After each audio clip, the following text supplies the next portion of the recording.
first quarter 2024 Q&A webcast.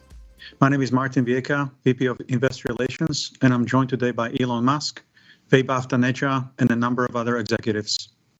Our Q1 results were announced at about 3 p.m. Central Time in the update deck we published at the same link as this webcast.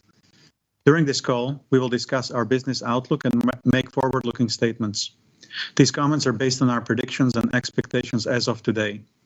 Actual events and results could differ materially due to a number of risks and uncertainties, including those mentioned in our most recent filings with the SEC.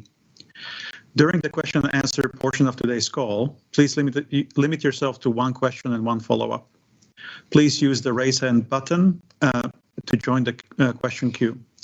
But before we jump into Q&A, Elon has some opening remarks. Elon? Thanks, Martin. So to recap, in Q1, we navigated several unforeseen challenges as well as the ramp for the updated Model 3 in Fremont. There was, as people have seen, the EV adoption rate globally is under pressure, and a lot of other auto manufacturers are pulling back on EVs and pursuing plug-in hybrids instead.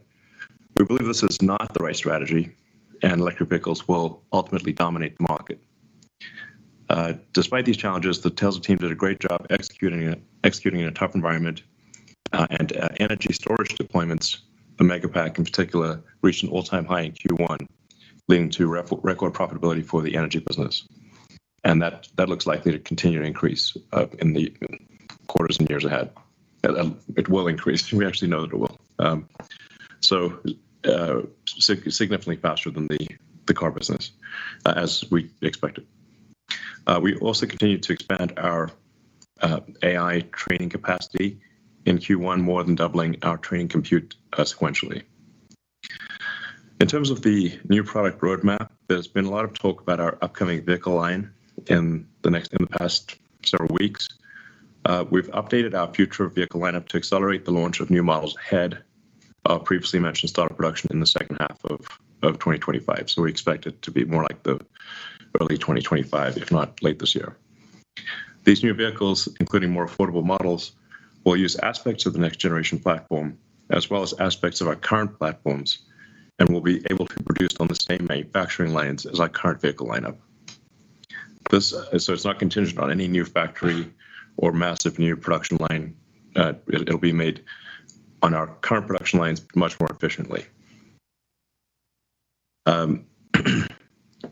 And we think this should allow us to get to over 3 million vehicles of capacity when realized to the full extent. Regarding FSD version 12, which is the pure AI-based self-driving, people that if you haven't experienced this, I strongly urge you to try it out. It's profound, and the rate of improvement is rapid. So we've now turned that on for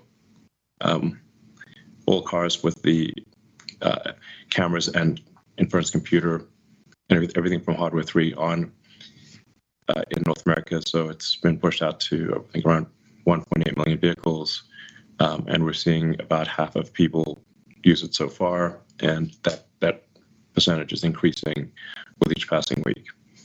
So we now have over 300 billion miles that have been driven with FSD V12.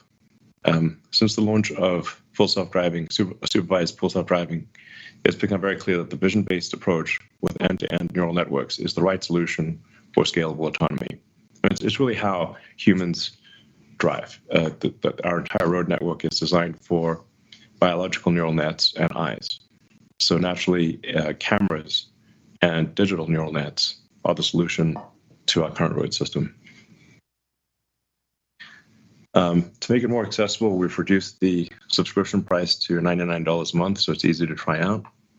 And as we've announced, we'll be showcasing our purpose-built robotaxi or cybercab in August. Regarding AI compute, over the past few months, we've been actively working on expanding Tesla's core AI infrastructure. For a while there, we were training constrained in our progress. We are, at this point, no longer training constrained, and so we're making rapid progress. We've installed and commissioned, meaning they're actually working, 35,000 H100 computers or GPUs. GPU is the wrong word. They need a new word. I always feel like a wince when I say GPU because it's not GPU stands for G stands for graphics and doesn't do graphics. But anyway, roughly 35,000 H100s are active, and we expect that to be probably 85,000 or thereabouts by the end of this year. In training, just for training. We're making sure that we're being as efficient as possible in our training. It's not just about the number of H100s, but how efficiently they're used. So in conclusion, we're super excited about our autonomy roadmap. I think it should be obvious to anyone who's driving version 12 in a Tesla that it is only a matter of time before we exceed the reliability of humans, and not much time at that.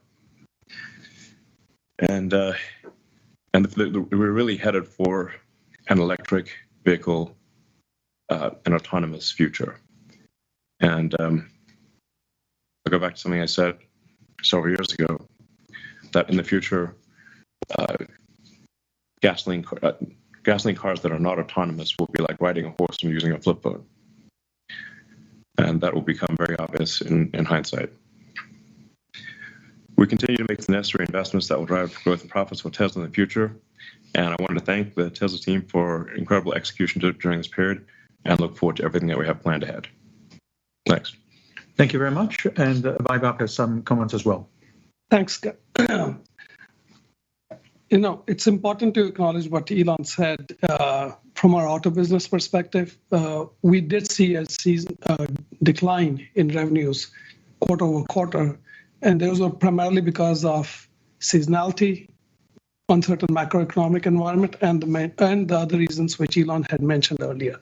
Auto margins declined from 18.9 to 18.5%, excluding the impact of Cybertruck. The impact of pricing actions was largely offset by reductions in per unit cost and the recognition of revenue from Autopark feature for certain vehicles in the US that previously did not have that functionality. Additionally, while we did experience higher costs due to the ramp of Model 3 in Fremont and disruptions in Berlin, these costs were largely offset by cost reduction initiatives. In fact, if we exclude Cybertruck and Fremont Model 3 ramp costs, the revenue from Autopark auto margins improved slightly. Currently, normalized Model Y cost per vehicle in Austin and Berlin are already very close to that of Fremont. Our ability to reduce costs without sacrificing on quality was due to the amazing efforts of the team in executing Tesla's relentless pursuit of efficiency across the business. We've also witnessed that as other OEMs are pulling back on their investments in EV, there is increasing appetite for credits, and that means a steady stream of revenue for us. Obviously, seeing others pull back from EV is not the future we want. We would prefer it the whole industry went all in. On the demand front, we have undertaken a variety of initiatives, including lowering the price of both the purchase and subscription options for FSD, launching extremely attractive leasing specials for the Model 3 in the US for $299 a month, and offering attractive financing options in certain markets. We believe that our awareness activities paired with attractive financing will go a long way in expanding our reach and driving demand for our products. Our energy business continues to make meaningful progress with margins reaching a record of 24.6%. We expect the energy storage deployments for 2024 to grow at least 75% higher from 2023. And accordingly, this business will begin contributing significantly to our overall profitability. Note that there is a bit of lumpiness in our storage deployments due to a variety of factors that are outside of our control, so deployments may fluctuate quarter over quarter. On the operating expense front, we saw a sequential increase from our AI initiatives, continued investment in future projects, marketing, and other activities. We had negative free cash flow of $2.5 billion in the first quarter. The primary driver of this was an increase in inventory from a mismatch between builds and deliveries, as discussed before, and our elevated spend on CapEx across various initiatives, including AI compute. We expect the inventory build to reverse in the second quarter and free cash flow to return to positive again. As we prepare the company for the next phase of growth, we had to make the hard but necessary decision to reduce our headcount by over 10%. The savings generated are expected to be well in excess of $1 billion on an annual run rate basis. We are also getting hyper-focused on CapEx efficiency and utilizing our installed capacity in a more efficient manner. The savings from these initiatives, including our cost reductions, will help improve our overall profitability and ultimately enable us to increase the scale of our investments in AI. In conclusion, the future is extremely bright, and the journey to get there, while challenging, will be extremely rewarding. Once again, I would like to thank the whole Tesla team for delivering great results, and we can open it up to Q&A. Thank you. Okay, let's start with investor Q&A. The first question is, what is the status of 4680? What is the current output? Lars? Sure. 4680 production increased about 18-20% from Q4, reaching greater than 1K a week for Cybertruck, which is about 7 gigawatt hours per year, as we posted on X. We expect to stay ahead of the Cybertruck ramp with the cell production throughout Q2 as we ramp the third of 4 lines in phase 1, while maintaining multiple weeks of cell inventory to make sure we're ahead of the ramp. Because we're ramping, COGS continues to drop rapidly week over week, driven by yield improvements throughout the lines and production volume increases. So our goal, and we expect to do this, is to beat supplier costs of nickel-based cells by the end of the year. Thank you. The second question is on Optimus. So what is the current status of Optimus? Are they currently performing any factory tasks? When do you expect to start mass production? We are able to do simple factory tasks, or at least I should say factory tasks in the lab. In terms of actually, we do think we will have Optimus in limited production in the factory, in the actual factory itself, doing useful tasks before the end of this year. And then I think we may be able to sell it externally by the end of next year. These are just guesses. As I've said before, I think Optimus will be more valuable than everything else combined. Because if you've got a sentient humanoid robot that is able to navigate reality and do tasks at request, there is no meaningful limit to the size of the economy. So that's what's going to happen. And I think Tesla is best positioned of any humanoid robot maker to be able to reach volume production with efficient inference on the robot itself. This perhaps is a point that is worth emphasizing.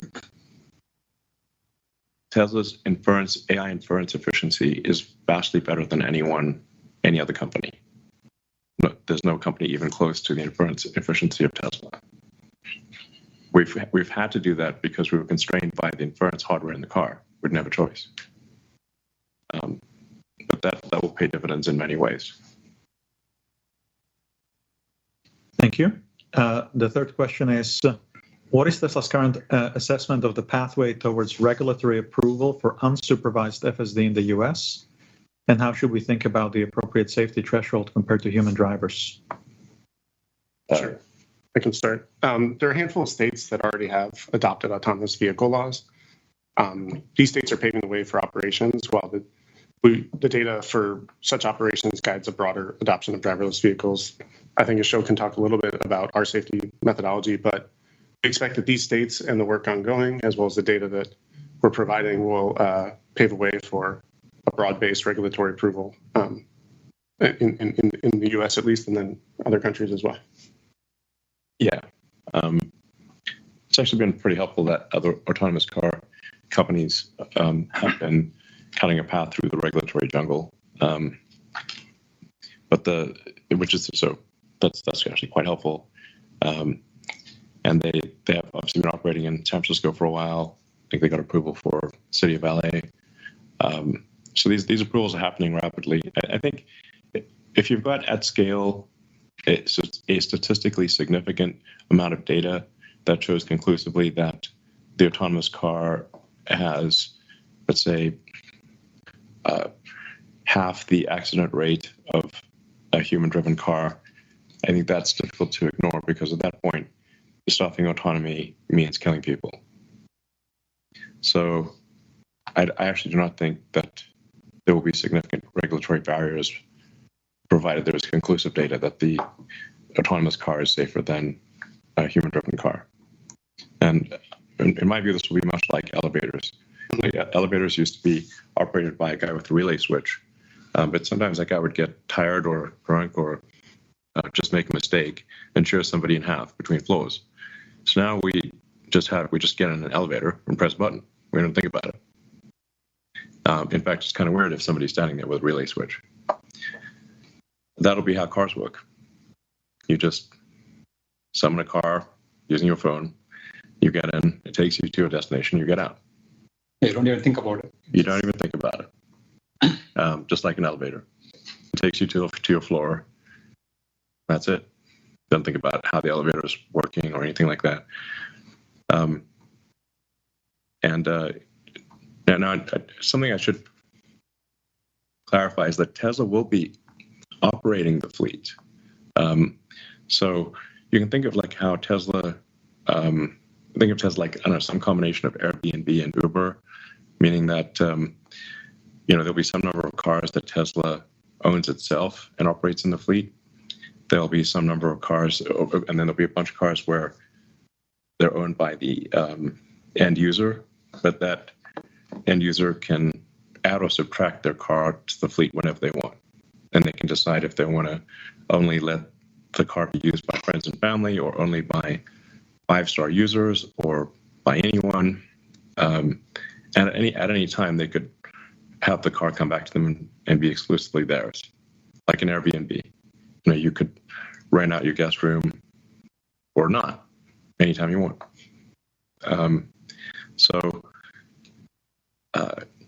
As our fleet grows, we have 7 million cars, 9 million cars, eventually tens of millions of cars worldwide. With a constant feedback loop, every time something goes wrong, that gets added to the training data, and you get this training flywheel happening in the same way that Google search has the sort of flywheel. It's very difficult to compete with Google because people are constantly doing searches and clicking, and Google's getting that feedback loop. It's the same with Tesla, but at a scale that is maybe difficult to comprehend, but ultimately be tens of millions. I think there's also some potential here for an AWS element down the road, where if we've got very powerful inference, because we've got a hardware 3 in the cars, but now all cars are being made with hardware 4. Hardware 5 is pretty much designed and should be in cars hopefully towards the end of next year. And there's a potential to run, when the car is not moving, to actually run distributed inference. So kind of like AWS, but distributed inference. Like, it takes a lot of computers to train an AI model, but many orders of magnitude less compute to run it. So if you can imagine future paths where there's a fleet of 100 million Teslas, and on average they've got like maybe a kilowatt of inference compute, that's 100 gigawatts of inference compute distributed all around the world. It's pretty hard to put together 100 gigawatts of AI compute. And even in an autonomous future where the car is perhaps used, instead of being used 10 hours a week, is used 50 hours a week, that still leaves over 100 hours a week where the car inference computer could be doing something else. And it seems like it would be a waste not to use it. Asher, do you want to chime in on peer process and safety? Yeah, we have like multiple tiers of validating the safety. For like in any given week, we train hundreds of neural networks that can produce different trajectories for how to drive the car. We replay them through the millions of clips that we have already collected from our users and our own QA. Those are like critical events, like someone jumping out in front, or like other critical events that we have gathered in a database over many, many years. And we replay through all of them to make sure that we are net improving safety. And on top of it, we have simulation systems that also try to recreate this and test this in closed loop fashion. Once all of this is validated, we give it to our own QA drivers. We have hundreds of them in different cities, in San Francisco, Los Angeles, Austin, New York, a lot of different locations. They are also driving this and collecting real world miles, and we have an estimate of what are the critical events, are they a net improvement compared to the previous week's builds. And once we have confidence that the build is a net improvement, then we start shipping to early users, like 2,000 employees initially, that they would like get the build. They would give feedback on like if it's an improvement, or are they noticing some new issues that we did not capture in our own QA process. And only after all of this is validated, then we go to external customers. And even when we go external, we have like live dashboards of monitoring every critical event that's happening in the fleet, sorted by the criticality of it. So we are having a constant pulse on the build's quality and the safety improvement along the way. And then any failures, like Elon alluded to, you get the data back, add it to the training, and that improves the model in the next cycle. So we have this like constant feedback loop of issues, fixes, evaluations, and then rinse and repeat. And especially with the new V2 architecture, all of this is automatically improving without requiring much engineering interventions, in the sense that engineers don't have to be creative in like how they code the algorithms. It's mostly learning on its own based on data. So you see that, okay, we failed here, or like this is how a person shows, this is how you drive this intersection or something like that. We get the data back, we add it to the neural network, and it learns from that training data automatically, instead of some engineers saying that, oh, here you must rotate the steering wheel by this much or something like that. There's no hard if-else conditions. Everything is neural network. It's very soft. It's probabilistic. So it will adapt its probability distribution based on the new data that it's getting. Yeah, and we do have some insight into how good the things will be in, like, let's say 3 or 4 months, because we have advanced models that are far more capable than what is in the car. But have some issues with them that we need to fix. So there'll be a step change improvement in the capabilities of the car, but it'll have some quirks that are that need to be addressed in order to release it. As Ashok was saying, we have to be very careful in what we release to the fleet, or to customers in general.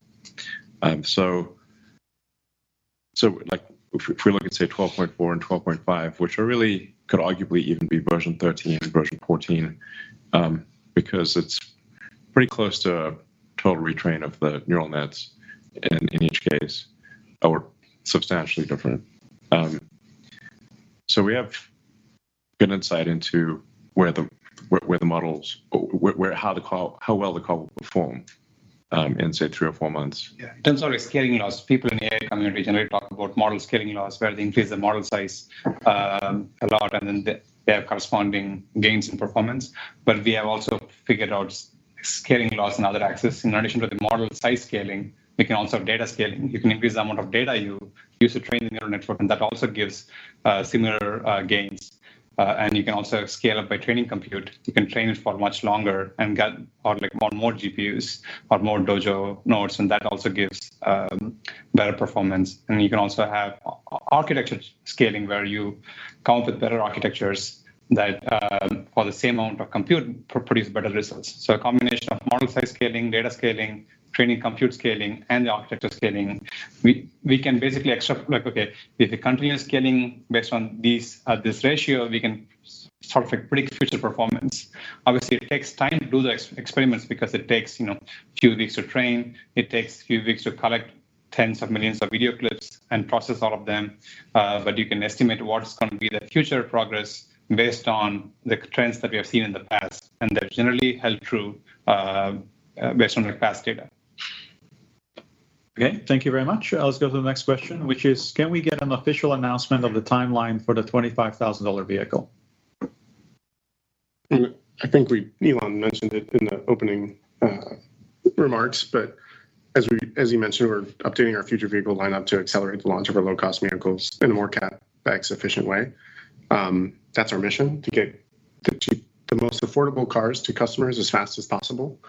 These new vehicles we built on our existing lines and open capacity, and that's a major shift, to utilize all our capacity with marginal CapEx before we go spend high CapEx to do anything. Yeah, we'll talk about this more on August 8th. But really, the way to think of Tesla is almost entirely in terms of solving autonomy and being able to turn on that autonomy for a gigantic fleet. And I think it might be the biggest asset value appreciation in history when that day happens, when you can do unsupervised full self-driving. 5 million cars. Yeah. Oh, a little less. Well, Some of those have, yeah. It'll be 7 million cars, in a year or so. Yeah. And then 10 million, and then, eventually we're talking about tens of millions of cars. Not eventually, it's like before the end of this decade. Yeah, before the end of the decade, it's several tens of millions of cars, I think. Thank you. The next question is, what is the progress of Cybertruck ramp? I can take that one too. Cybertruck hit 1K a week just a couple weeks ago. This happened in the first 4 to 5 months since we SOP'd late last year. Of course, volume production is what matters. That's what drives costs, and so our costs are dropping. But the ramp still faces a lot of challenges with so many new technologies, some supplier limitations, et cetera, and we'll continue to ramp this year, just focusing on cost efficiency and quality. Okay, thank you. The next question, have any of the legacy automakers contacted Tesla about possibly licensing FSD in the future? We're in conversations with one major automaker regarding licensing FSD. Thank you. The next question is about the robotaxi unveil. Elon already talked about that, so we'll have to wait till August. The following question is about the next generation vehicle. We already talked about that. So let's go to the Semi. What is the timeline for scaling Semi? I think. Sure. So we're finalizing the engineering of the Semi to enable a super cost-effective, high-volume production with our learnings from our fleet and our pilot fleet and Pepsi's fleet, which we're expanding this year marginally. In parallel, as we showed in the shareholders deck, we have started construction on the factory in Reno. Our first vehicles are planned for late 2025 with external customers starting in 2026. Okay, a couple more questions. So our favorite, can we make FSD transfer permanent until FSD is fully delivered with level 5 autonomy? No. Okay, next question. What is gating the production ramp at Lathrop? Where do you see the megapack run rate at the end of the year? Mike? Yeah, Lathrop is ramping as planned. We have our second GA line allowing us to increase our exit rate from 20 gigawatt hours per year at the start of this year to 40 gigawatt hours per year by the end of the year. That line is commissioned. There's really nothing limiting the ramp. It's given the longer sales cycles for these large projects, we typically have order visibility 12 to 24 months prior to ship date. So we're able to plan the build plan several quarters in advance. So this allows us to ramp the factory to align with the business and order growth. Lastly, we'd like to thank our customers globally for their trust in Tesla as a partner for these incredible projects. Okay, thank you very much. Let's go to analyst questions. The first question comes from Tony Sacconaghi from Bernstein. Tony, please go ahead and unmute. Thank you for taking the question. I was just wondering if you could elaborate a little bit more on kind of the new vehicles that you talked about today. Are these like tweaks on existing models, given that they're going to be running on the same lines, or are these like new models, and how should we think about them, in the context of like the Model 3 Highland update, what will these models be like relative to that? And given the quick time frame, Model 3 Highland has required a lot of work and a lot of retooling. Maybe you can help put that all in context. Thank you. And I have a follow-up, please. I think we've said all we will on that front. So what's your follow-up? It's a more personal one for you, Elon, which is that you're leading many important companies right now. Maybe you can just talk about where your heart is at in terms of your interests, and do you expect to lessen your involvement with Tesla at any point over the next 3 years? Well, Tesla constitutes the majority of my work time, and I work pretty much every day of the week. It's rare for me to take a Sunday afternoon off. So I'm going to make sure Tesla is very prosperous, and I think it is prosperous, and it will be very much so in the future. Okay, thank you. Let's go to Adam Jonas from Morgan Stanley. Adam, please go ahead and unmute. Okay, great. Hey, Elon. So you and your team on volume expect a 2024 growth rate notably lower than that achieved in 2023. But what's your team's degree of confidence on growth above 0%? Or in other words, does that statement leave room for potentially lower sales year on year? No, I think we'll have higher sales this year than last year. Okay. My follow-up, Elon, on future product. If you had nailed execution, assuming that you nail execution on your next-gen cheaper vehicles, more aggressive giga castings, I don't want to say one piece, but getting closer to one piece, structural pack, unboxed, 300-mile range, $25,000 price point, putting aside robotaxi, those features unique to you, how long would it take your best Chinese competitors to copy a cheaper and better vehicle that you could offer a couple of years from now? How long would it take your best Chinese competitors to copy that? Thanks. I mean, I don't know what our competitors could do, except we've done relatively better than they have. If you look at the drop in our competitors in China's sales versus our drop in sales, our drop was less than theirs. So we're doing well. But I think Kathy Wood said it best. Like, really, we should be thought of as an AI or robotics company. If you value Tesla as just like an auto company, you just have to fundamentally. It's just the wrong framework. And it will come to if you ask the wrong question, then the right answer is impossible. So. I mean, if somebody doesn't believe Tesla's going to solve autonomy, I think they should not be an investor in the company. Like that is, but we will, and we are. And then you have a car that goes from 10 hours of use a week, like an hour and a half a day, to probably 50, but it costs the same. I think that's the key thing to remember, right? Especially if you look at FSD supervised. If you didn't believe in autonomy, they should give you a preview that this is coming. It's actually getting better day by day. Yeah, if you've not tried the FSD 12.3, and like I said, 12.4 is going to be significantly better, and 12.5 even better than that, and we have visibility into those things, then you really don't understand what's going on. It's not possible. Yeah, and that's why we can't just look at just as a car company, because a car company would just have a car. But here we have more than a car company because the cars can be autonomous. And like I said, it's happening. Yeah, this is all in addition to Tesla. Working, the overall AI community is just like improving rapidly.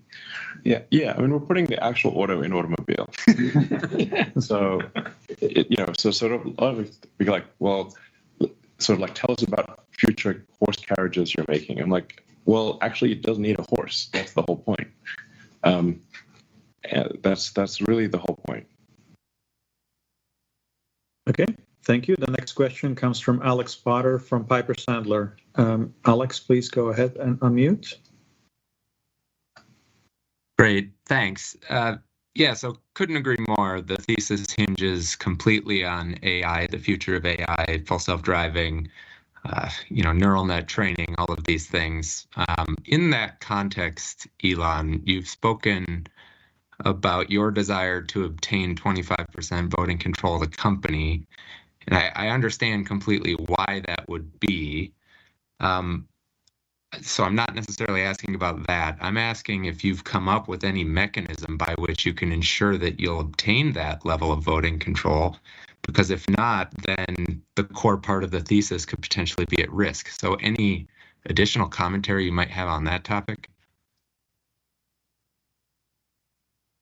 Well, I think no matter what, Tesla, even if I got kidnapped by aliens tomorrow,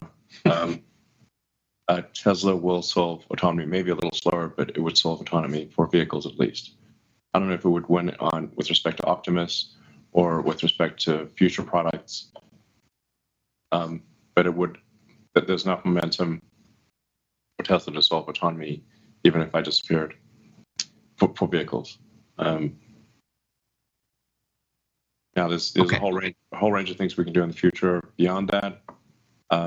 I'd be more reticent with respect to Optimus.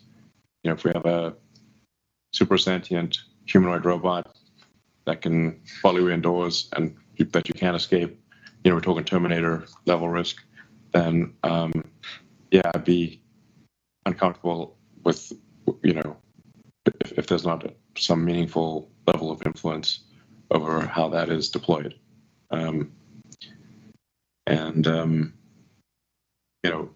If there's shareholders have an opportunity to ratify or re-ratify the sort of competition, I guess I can't say that. But that is a fact. They have an opportunity.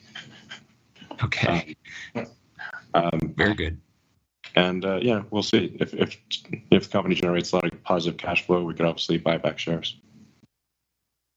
All right, that's actually all very helpful context. Thank you. Maybe one final question, then I'll pass it on.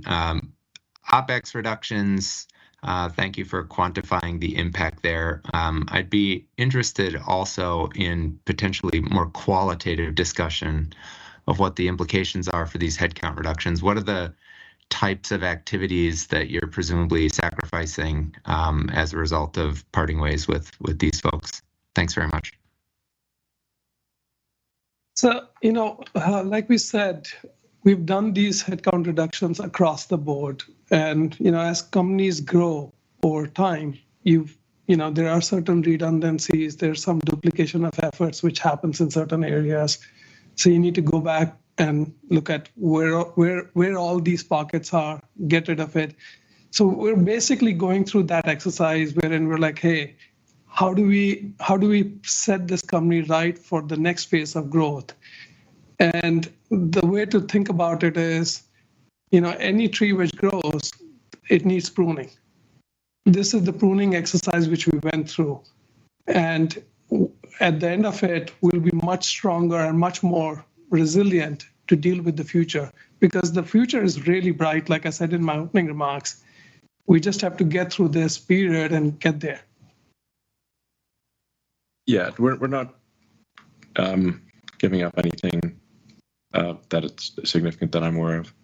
So we've had a long period of prosperity from 2019 to now, and so if a company sort of organizationally is 5% wrong per year, that accumulates to 25-30% of inefficiency. We've made some corrections along the way, but it is time to reorganize the company for the next phase of growth.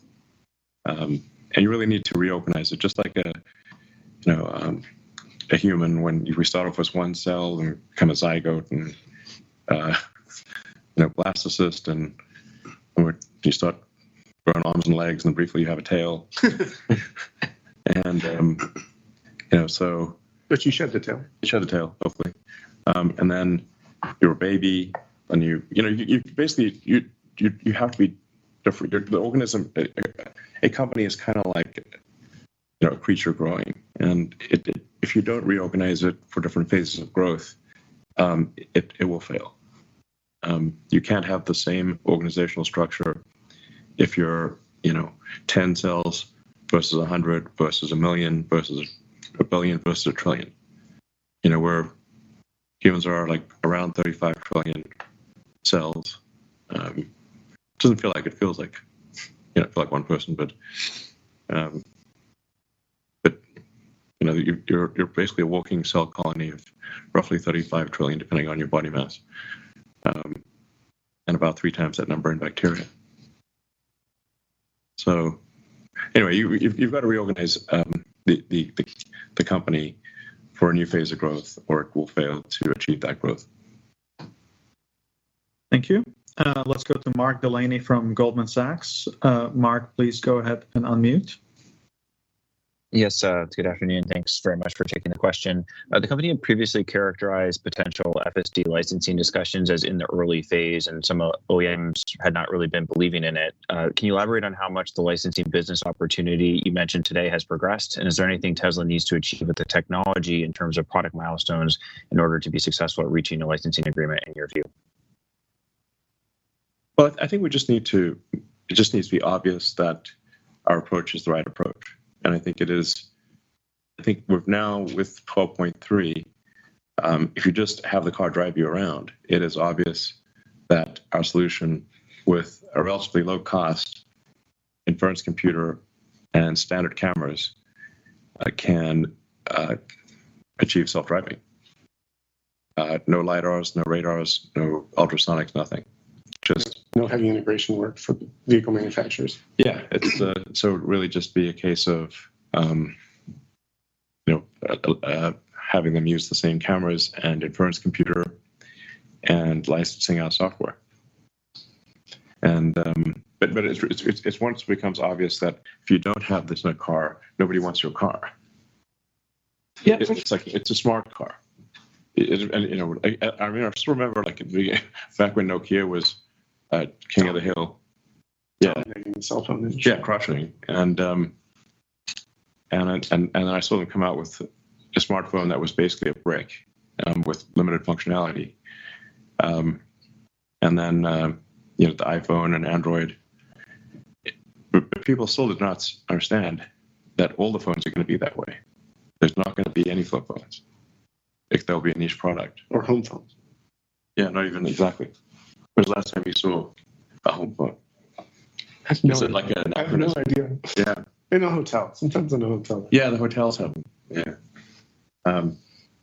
So if people don't understand, all cars will need to be smart cars, or you will not sell this. The car will not. Nobody will buy it. Once that becomes obvious, I think licensing becomes not optional. Becomes a method of survival. Yeah, so it's license it or nobody will buy your car. I mean, one other thing which I'll add is in the conversations which we've had with some of these OEMs, I just want to also point out that they take a lot of time in their product life cycle. Yeah. They're talking about years before they will, put it in their product. We might have a licensing deal earlier than that, but it takes a while. So This is where the big difference between us and them is, right? Yeah, I mean, really, a deal signed now would result in it being in a car in probably 3 years. Mm-hmm. That would be early. Yeah, that's like lightning, basically. So that's being an eager OEM. Yeah.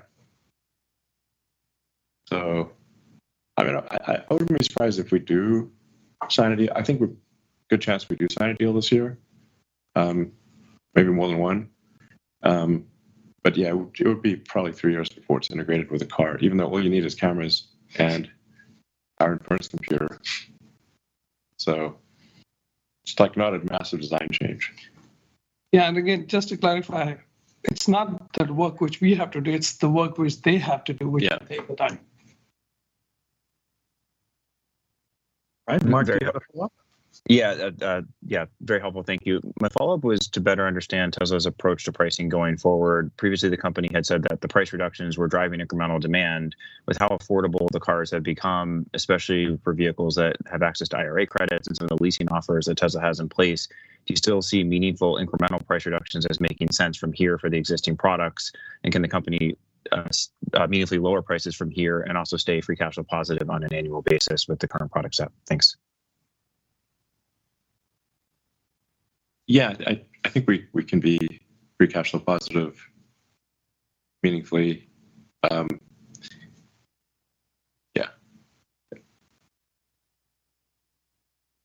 I think Vaibhav said it in his opening remarks. Like our cost down efforts, we basically were offsetting the price cuts. That's what I was going to say. Goal. Like we're trying to give it back to the customers. Yeah, I mean, at the end of the day, like for any given company, if you sell a great product at a great price, if you have a great product at a great price, the sales will be excellent. Mm-hmm. That's true of any arena. So over time, we do need to keep making sure that that it's a great product at a great price, and moreover, that price is accessible to people. So it's not, you have to solve both the value for money and the fundamental affordability question. The fundamental affordability question is sometimes overlooked. If somebody's earning several $100,000 a year, they don't think of a car from a fundamental affordability standpoint. But for the vast majority of people are living paycheck to paycheck. So it actually makes a difference if the cost per month for lease or financing is $10 one way or the other. So it is important to keep improving the affordability and to keep, it's just like making the price more accessible. Yeah, exactly. Make the price more accessible, the value for money better, and to keep improving that over time. But also to make kick-ass cars that people want to buy. Yeah, it's got to be a great product at a great price, and the standards for what constitutes a great product at a great price keep increasing. So there's like you can't just be static. You have to keep making the car better, improving the price of it, improving the cost of production. And that's what we're doing. Yeah, and in fact, like I said in my opening remarks also, like the updated Model 3 is a fantastic car. I don't think people fully even understand the amount of engineering effort which has gone, and Lars and team have actually put out videos explaining how much the car is different. I mean, it looks and feels different. Not only it looks and feels different, we've added so much value to it, but you can lease it for like as low as $299 a month. Yeah. Without gas. Yeah. All right. The next question comes from George from Canaccord. George, please go and unmute. Hi. Thank you for taking my question. First, could you please help us understand maybe some of the timing of launching FSD in additional geographies, including maybe clarifying your recent comment about China? Thank you.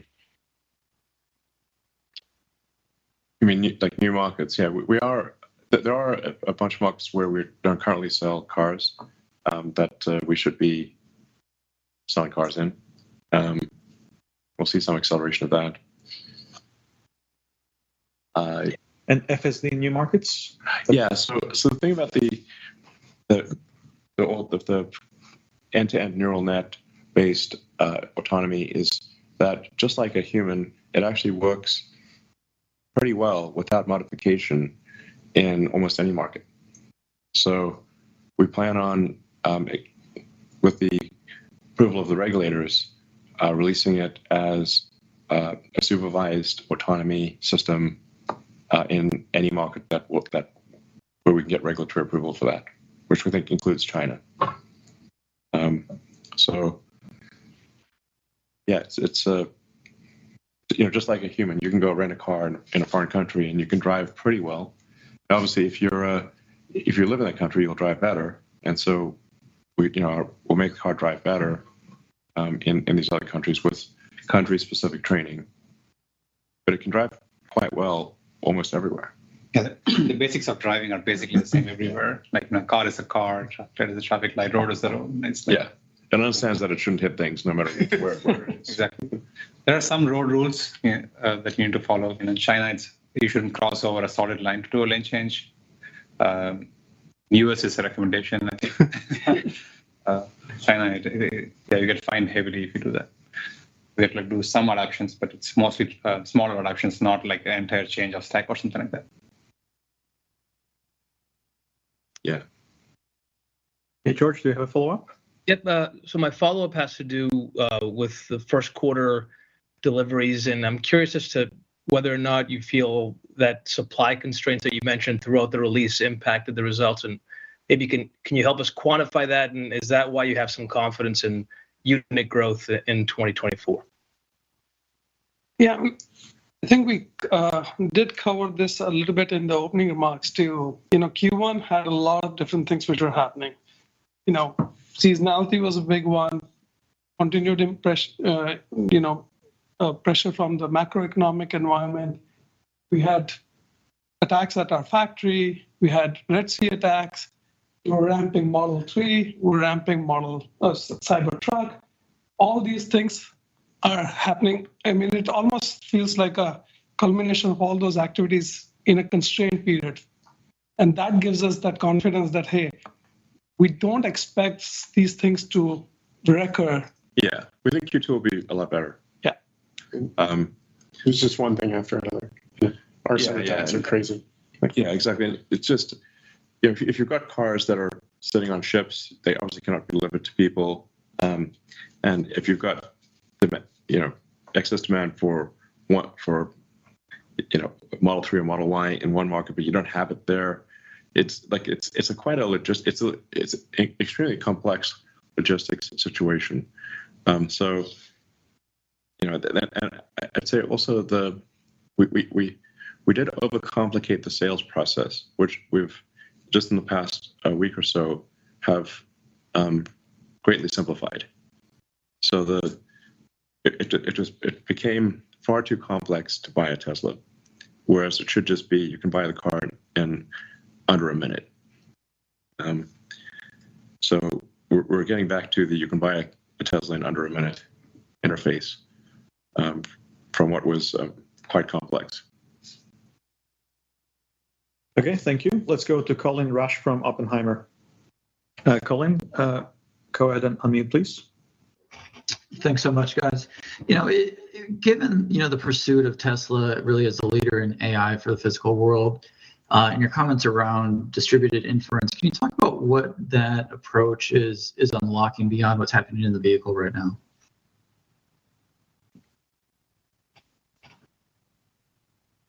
So, do you want to say something? Yeah, like you mentioned, like the car, even when it's a full robotaxi, it's probably going to be used around 50 hours a week. That's my guess. Like a third of the hours of the week. Yeah, it could be more or less, but then there's certainly going to be some hours left for charging and cleaning and maintenance. In that world, it can do a lot of other workloads. Even right now, we are seeing, for example, these LLM companies have this like batch workloads where they send a bunch of documents, and those are run through pretty large neural networks. Take a lot of compute to chunk through those workloads. And now that we have already paid for this compute in these cars, it might be wise to use them and not let them be idle, be like buying a lot of expensive machinery and letting them be idle. Like we don't want that. We want to use the compute as much as possible and close to like basically 100% of the time, make effective use of it. That's why I think it's analogous to Amazon Web Services, where people didn't expect that AWS would be the most valuable part of Amazon when it started out as a bookstore. So that was on nobody's radar. But they found that they had excess compute because the compute needs would spike to extreme levels for brief periods of the year, and then they had idle compute for the rest of the year. So then what should they do with all that excess compute for the rest of the year? That's Monetize it. Yeah, monetize it. So it seems like kind of a no-brainer to say, okay, if we've got millions and then tens of millions of vehicles out there where the computers are idle most of the time, that we might as well have them do something useful. Yeah, exactly. And then, I mean, if you get like to the 100 million vehicle level, which I think we will at some point get to, then, and you've got a kilowatt of usable compute, and maybe your own hardware 6 or 7 by that time, then you really, I think you'd have on the order of 100 gigawatts of usable compute, which might be more than any company, probably more than any company. Yeah, probably. Because it takes a lot of intelligence to drive the car anyway. And when it's not driving the car, you just put this intelligence to other uses, just solving scientific problems. Just like a human. Or answering dumb questions for someone else. We've already learned a lot about deploying workloads to these compute nodes. And unlike laptops and our cell phones, it is totally under Tesla's control. So it's easier to distribute the workload across different nodes as opposed to, asking users for permission on their own cell phones would be very tedious. Well, you just drain the battery on the phone. Exactly. The battery is also limited. So technically, I suppose Apple would have the most amount of distributed compute, but you can't use it because you can't get you can't just run the phone at full power and drain the battery. Yep. So whereas for the car, even if you're a kilowatt level inference computer, which is crazy power compared to a phone, if you've got a 50 or 60 kilowatt hour pack, it's still not a big deal to run. If you're plugged in, whether you're plugged in or not, you could be plugged in or not plugged in. You could run for 10 hours and use 10 kilowatt hours of your kilowatt of compute per hour. Yeah. Already got a built-in liquid-cooled thermal management. Yeah, it's exactly expense for data centers, so it's already there in the car. Exactly. So it's distributed power generation. It's just distributed access to power and distributed cooling, and it's already paid for. Yeah, I mean that distributed power and cooling, people underestimate that costs a lot of money. Really big deal. It does. Yeah, and the capex is shared by the entire world. Yes. Sort of everyone owns a small chunk, and they get a small profit out of it, maybe. Yeah. Thanks so much, guys. And just my follow-up is a little bit more mundane. Looking at the 4680 ramp, can you talk about how close you are to target yields and when you might start to accelerate incremental capacity expansions on that technology?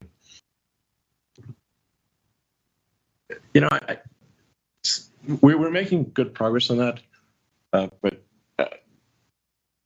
I don't think it's super important for at least the near term.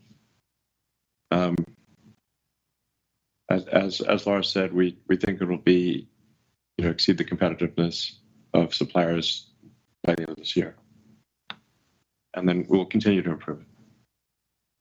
Yeah, I mean, I think it's important to note also that the ramp right now is relevant to the Cybertruck ramp. Yeah. And so we're not going to just randomly build 4680s unless we have a place to put them. And so we're going to, make sure we're prudent about that. But we also have a lot of investments with all our cell suppliers and vendors. They're great partners, and they, done great development work with us. And a lot of the advancements in technology and chemistry we found in 4680, they're also putting into their cells.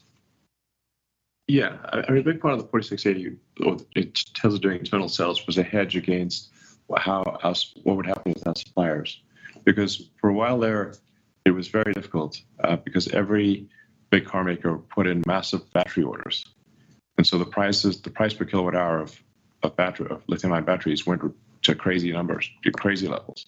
Bonkers. Yeah, just bonkers. So, okay, we've got to have some hedge here to deal with cost per kilowatt hours numbers that were double what we anticipated. If we have an internal cell production, then we have that hedge against demand shocks, with too much demand. That's really the way to think about it. It's not like we want to take on a whole bunch of problems just for the hell of it. We did the cell program in order to address the crazy increase in cost per kilowatt hour from our suppliers due to gigantic orders placed by every car maker on Earth. So, okay, thank you. And the last question comes from Ben Kalo from Baird. Ben, go ahead and unmute.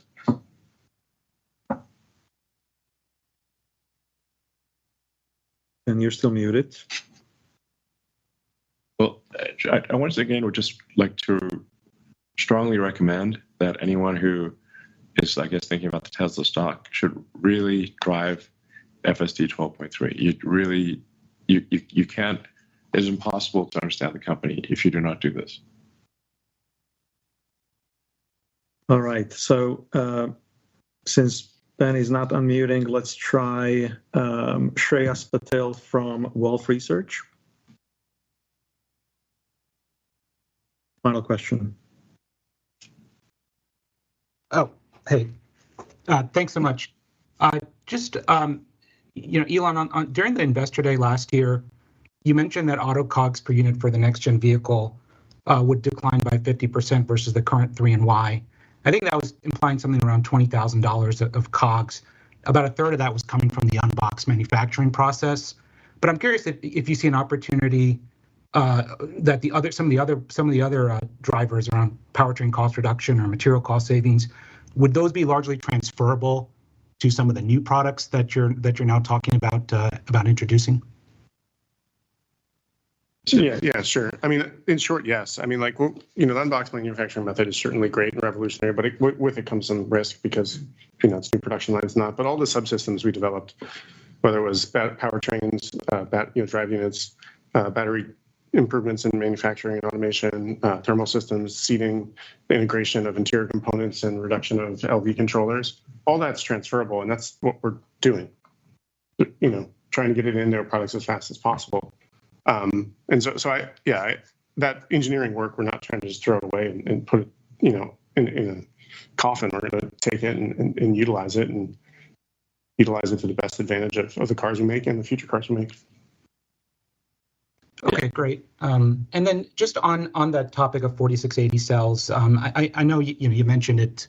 You really thought of it more as like a hedge against rising battery costs from other OEMs, but it seems, even today, it seems like you would have a cost advantage against some of those other automakers. And I'm wondering, given the rationalizing of your vehicle manufacturing plans that you're talking about now, if there's an opportunity to maybe, convert the 4680 cells and maybe sell those to other automakers and really generate an additional revenue stream. I'm just curious if you have any thoughts about that.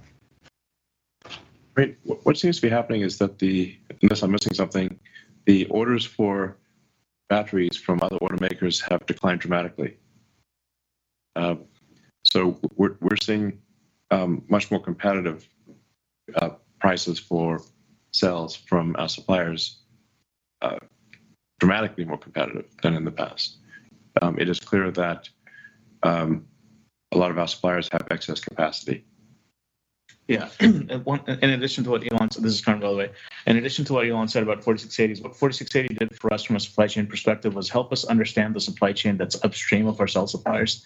So a lot of the deals that we had struck for 4680, we can also supply those materials to our partners, help reducing the overall cost back to Tesla.